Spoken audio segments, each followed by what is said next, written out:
Well, I'm catching my breath after an exciting flight in an aircraft presently named the CUB-S from a company called Savage. Now, all that's going to change because another company owns the name Cub and have asked other people using the name Cub to cease. So they're gonna. As a matter of fact, you can get in on an exciting opportunity to help name this airplane in the future. Contact cub.aero and you'll see some instructions about how you can join the contest to see who can name this airplane, and the one that wins it, or whose name is chosen, wins a nice prize from that company. See more about that on their website, cub.aero. But this was a 180 horsepower Cub, basically. Now, it doesn't feel exactly like a Cub, but you have to ask, why does somebody want 180 horsepower on an airplane like this?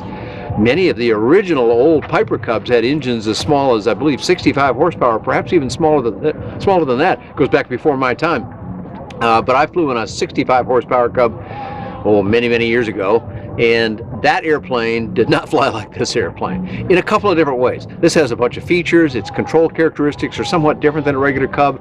Those are quite docile and easy. This one feels like a gutsier performer, like a true bush aircraft. So 180 horsepower, well, they did it because another company did it, and that other company got a great response to their more powerful engine. A more powerful engine is permitted by the ASTM standards, so other companies are following suit. This is one of the first ones, but there's going to be more higher powered engines on light sport aircraft.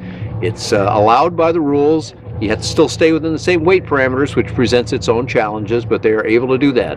This has the Titan 180 horsepower IO-340cc. Now, this company at one time used to supply stuff to Lycoming company, so they're very proper in the sense they know how certified aircraft have to be built and how those components have to be built, and they sort of branched off on their own and no longer have that relationship with the Lycoming company. They're doing their own thing now, and they're supplying engines to, for example, this airplane. And Bill Canino, as we saw on the in-flight report, says they are just wonderful people to work with. So this airplane, when you push the throttle to the metal, full forward throttle, I mean, you get an immediate response. In fact, let me back up a little further. Just when you start it, this is not a Rotax. You can tell it immediately on the first crank of the starter. It kind of burps and belches and then gets going, and then it just sounds like a much bigger engine. Rather than the purring sewing machine sound of a Rotax, this has a gutsy, powerful sound to it that is not as smooth in the startup, but once it's settled in, it was quite a nice and pleasant engine. It got up and going fast. I don't know what the ground roll was, but I guess it had to be 100 feet or maybe less. And so then we did some touch and goes. Bill did, he did all the landings. He did a really great job. They were all some nice landings on it. We flew off the grass. Yeah, I'm sitting on the tire, and matter of fact, I can almost get my legs to the ground. These tires are, I think they're 26-inch tires. 29-inch tires, Bill corrected me. And they're expensive too. They're $1,500 a piece, so you got to want these guys. But when you want them and like them and want to do real bush flying like creek sides and fields out in the middle of nowhere, boy, they're going to really do a nice job for you because they'll roll through bumps and small rocks and so forth a lot better than small tires would, of course. The airplane, once it's aloft, is actually a very nicely behaved airplane. It's a little heavier on the controls, and I don't mean heavy in the sense of hard to fly, but you can feel the weight of the airplane a little more than you can on a very lightweight Cub or certain other light sport aircraft. But that didn't mean that the characteristics were poor at all. In fact, they were quite good. I did discover that in a turn, since the engine is angled down slightly, I believe 8 degrees is the number, it helps when you're initiating a turn to a little bit of back pressure and add some power in. But then I learned a new technique about using power to accelerate the turn. By adding more power, you gain acceleration, and once you've gained that acceleration, you can input that into the turn and turn more tightly than you might if you didn't use the power that way. So that was a new technique I'd never really tried before. Sure, it works on some other airplanes too, but it's dramatic on this 180 horsepower CUB-S. So we also went up and did some stalls in it. Stalls were very docile. In fact, my very first effort, with the engine and throttle, so approached the landing stall, did it very gentle, and I never even released the stick. We just sort of bobbed up and down a little bit, kind of a mild porpoising, so mild you almost don't know that that's what is happening. I did another one that was a little more aggressive, but I had some rudder input into it, so we had a wing drop on it.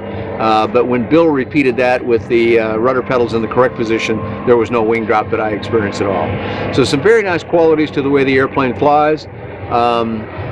And I imagine that this is an airplane that takes some learning to really be the full master of it. Not that it's hard to fly, but to be able to use those characteristics as fully as you might like. The big power, the big tires, the off-road capability, if you will. I think it's going to take a little time. Bill said he had 30 hours in the airplane. He's clearly at one with it now, but I imagine that the first couple of hours were a little more gentle about how he did things. He's nodding his head off camera here and agreeing with that statement. So a very pleasant airplane to fly at the same time as being a very gutsy airplane. I think this is going to be of interest to a lot of people.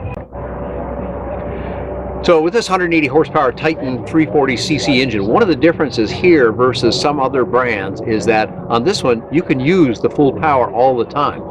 You are not limited to that takeoff power just for part of the time. That's because of ASTM standards changed, and that's what governs that sort of thing. So this one's a little different than some of the other ones that have been out on the market, but it's real different in one, I think, very important way. Base price on this engine, not with the big boy tires that I'm sitting on, not with certain other features that are in the airplane, but the base price of this engine, this airplane with the big engine, $128,000. Now that's a pretty good number anywhere in the LSA space. It's an exceptional number for a high-powered airplane like this one. So you might call this a luxury airplane in that it's got the big engine and the big features and the big capabilities and good for bush flying. But the price is not genuinely luxury at all, because there's many airplanes out there that cost more than this one does without that big engine on it.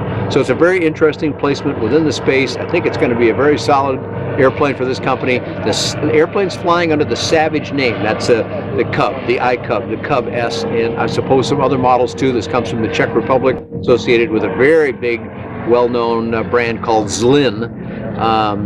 And they've been flying these for about 15 years now, and it shows in the flight qualities of the airplane. So more information about what is now the Savage CUB-S, but which will have another name at some point in the future to be announced at Sebring 2015, we understand.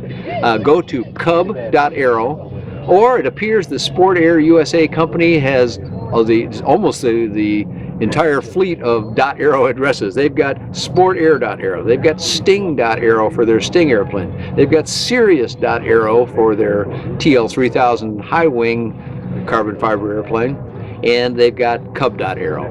Now all of those names will still get you there, but frankly I'd use SportAir.aero. That'll get you the whole fleet. They've also got Sea-Ray.aero. So you can get to a lot of airplanes with that company. For more information about these airplanes or all kinds of airplanes in the light sport space, light kits, ultralights, go to buydanjohnson.com or bydanjohnson.com. Thanks for coming along with us in the CUB-S here at Midwest LSA Expo.